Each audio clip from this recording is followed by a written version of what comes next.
بس وہ تھوڑی دیر میں وہ آدمی دڑام سے گرا اور مر گیا. عورت نے شور مچا دیا, مار دیا مار دیا مار دیا. لوگ جمع ہو گئے, بھئی کیا ہوا کیا ہوا؟ کوئی بتانے والا نہیں کیا ہوا. اللہ والوں نے فرمایا بھائی ہوا کچھ نہیں ہے, یہ تو یاروں کا معاملہ ہے. اس کے یار کو غصہ آیا, اس نے مجھے مارا, اور ہمارے یار کو غصہ آیا, اس نے اس کا کام تمام کر دیا. اس لیے کہ اللہ ایمان والوں کے ولی ہے, اللہ دوست ہے. اور ایمان والے کے ولی, اللہ تعالیٰ ایمان والوں کے ولی اس وقت بنیں گے جب ہر ایمان والا محمدی بن کر کے دنیا میں زندگی گزارے گا. اس لیے میرے دوستو, سب سے پہلے حضور صلی اللہ علیہ وسلم نے پوری امت کو جس محنت پر اٹھایا ہے وہ ایمان اور اتباع کی محنت پر اٹھایا ہے کہ ہر ایمان والے کا دل کا یقین صحیح ہو جائے, 24 گھنٹے کی زندگی خواہشات سے نکل کر طریقوں پر آ جائے. اس کے لیے اللہ تعالیٰ نے ایمان کے بعد میں دوسری جو لائن دیا وہ عبادت کی دیا کہ ہر ایمان والے کا اللہ سے تعلق صحیح ہو جائے عبادت کے راستے سے. اس لیے کہ ہر آدمی کا اللہ سے جو تعلق ہے وہ بندگی کا ہے. ہم اللہ کے بندے ہیں, اللہ ہمارے رب ہے اور ہمارے معبود ہے, اور عبادت کے لائق صرف ایک اللہ کی ذات ہے. اس لیے اللہ کی طرف سے ایمانیات کے بعد میں جو دوسری لائن آئی وہ عبادت کی لائن آئی کہ تم نے اقرار کیا ہے اللہ کے بندہ ہونے کا, محمد صلی اللہ علیہ وسلم کے امتی ہونے کا. اس کے ثبوت کے لیے ہم عبادت کی لائن تم کو دیتے. اسی لیے فرمایا جب تم کسی آدمی کو دیکھو کہ مسجد کا عادی ہے تو اس کے ایماندار ہونے کی گواہی دو. اس لیے اپنی عبادت کی لائن کو اچھے سے اچھی بنانا.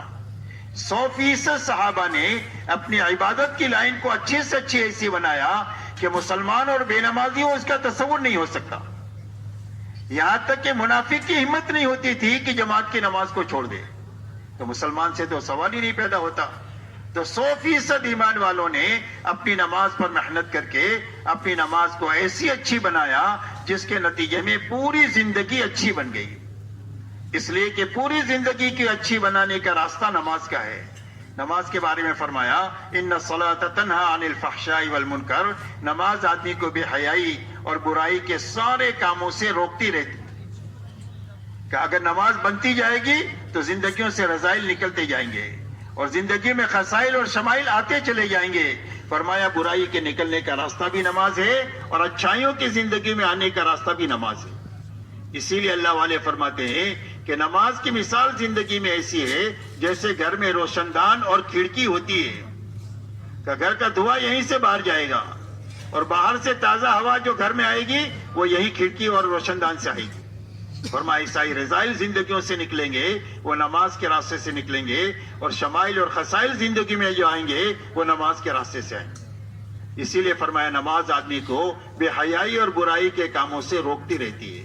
اس لیے اپنی نماز پھر بنانے کی محنت کہ ہماری نماز ایسی بن جائے کہ ہماری نماز اللہ کے ساتھ مناجات بن جائے. فرمایا مصلی یناجی ربہ, فرمایا مصلی نمازی آدمی تو اللہ سے مناجات کرتا ہے. مناجات کہتے ہیں چپ کے بات کرنے کو, کہ اللہ سے چپ کے بات کرتے ہیں. حدیث پاک میں آتا ہے کہ جب بندہ کہتا ہے الحمدللہ رب العالمین تو اللہ اس کا جواب دیتے ہیں حمدنی عبدی, میرے بندے نے میری تعریف کیا. اور جب یہ کہتا ہے الرحمن الرحیم تو اللہ فرماتے اسنا علی عبدی, میرے بندے نے میری ثنا بیان کی.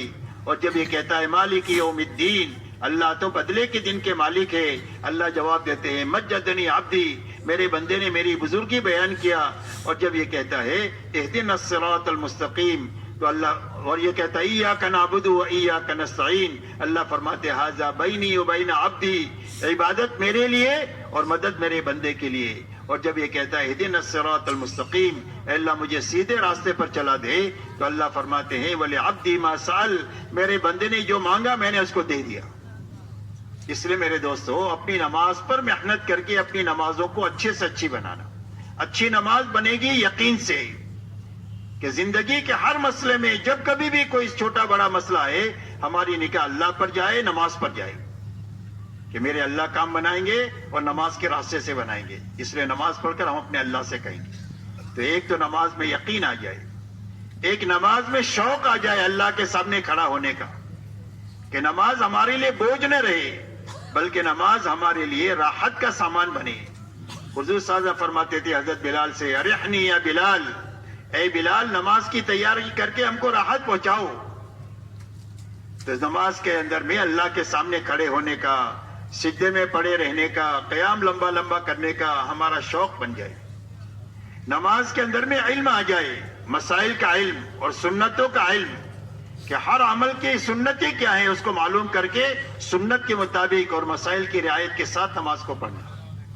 چوتھی چیز اللہ والا دھیان آ جائے کہ اللہ کی عبادت اس طرح کی جائے کہ میں اللہ کو دیکھ رہا ہوں اور اللہ مجھے دیکھ رہے ہیں، اور اگر یہ بات پیدا نہ ہو تو یہ تو ضرور ہونا چاہیے کہ اللہ تو مجھے دیکھ ہی رہے. اس دھیان کے ساتھ نماز پڑھنا اور اللہ کو راضی کرنے کی نیت سے پڑھنا. فرمایا یہ 5 باتیں نماز میں پیدا ہو جائے گی تو یہ نماز ایسی بن جائے گی جو اس کی زندگی کو نکھار دے گی. ایک تو یقین پیدا ہونا چاہیے، ایک شوق پیدا ہونا چاہیے، ایک علم نماز میں آنا چاہیے، ایک صفت احسان آنی چاہیے اور ایک اخلاص آنا چاہیے.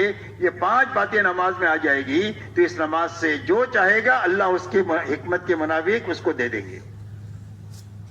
اس لیے میرے دوستو اپنی نماز اچھے سے اچھی بنانا، روزہ ایسا اچھا بنانا کہ ہمارے اندر میں تقوی پیدا ہو جائے. روزے کی غایت تقوی بتائیے کہ جس طرح حلال سے بچ گئے ہیں حرام سے بچنے کی طاقت پیدا ہو جائے نماز کے راستے سے، روزے کے راستے سے، اور تقوی پیدا ہو جائے گا تو اللہ تعالیٰ ایسی جگہ سے روزی دیں گے جہاں سے وہم و گمان بھی نہیں ہوگا. کوئی الجھن آ گئی زندگیوں میں تو اس الجھن سے نکلنے کا راستہ اللہ تقوی کے ذریعے سے بنا دیں گے. دنیا میں بہت سارے مسائل آتے ہیں، اللہ ان مسائل کو آسان فرما دیں گے. جو نیکی کریں گے وہ اللہ کے یہاں اس کا وزن بڑھ جائے گا، اور غلطی ہو جائے گی تو تقوی کی برکت سے اللہ معاف فرما دیں گے. اسی لیے میرے دوستو صحابہ تقوی کو اپنی تمام نعمتوں کا بدل سمجھتے تھے کہ اللہ نے بڑی نعمت ہم کو دیا ہے، جب کبھی بھی کوئی مسئلہ آئے گا ہم تقوی کے راستے سے اللہ سے حل کرا دیں گے. اسی لیے ایک مرتبہ حضرت عبد الرحمن ابن عوف رضی اللہ تعالیٰ عنہ نے حضرت عمر سے یہ فرمایا کہ امیر المؤمنین آپ بیت المال سارا خرچ کر ڈالتے ہیں، آئندہ مسلمانوں کی ضرورت کے لیے کچھ رکھتے ہی نہیں ہے. تو حضرت عمر رضی اللہ تعالیٰ نے فرمایا کہ عبد الرحمن تمہاری زبان پر شیطان بول رہا ہے. فرمایا اللہ نے ہم کو تقوی دیا ہے، جب کبھی کوئی مسئلہ آئے گا تو ہم تقوی کے ذریعے سے اللہ سے حل کرا دیں گے. اس لیے میرے دوستوں فرمایا ایسے اچھے روزے تقوی پیدا کرنے کے لیے اللہ نے عطا فرمائے کہ ایسا اچھا رمضان بنا رکھے کہ پوری زندگی حرام سے بچنے کی طاقت پیدا ہو جائے.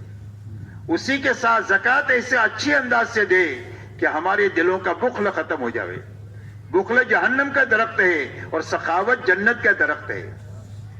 اللہ تعالیٰ حج فرض فرمائے تو حج ایسا سیکھ کر اچھی طرح کرنا کہ ہماری زندگی میں کامل اطاعت زندہ ہو جائے.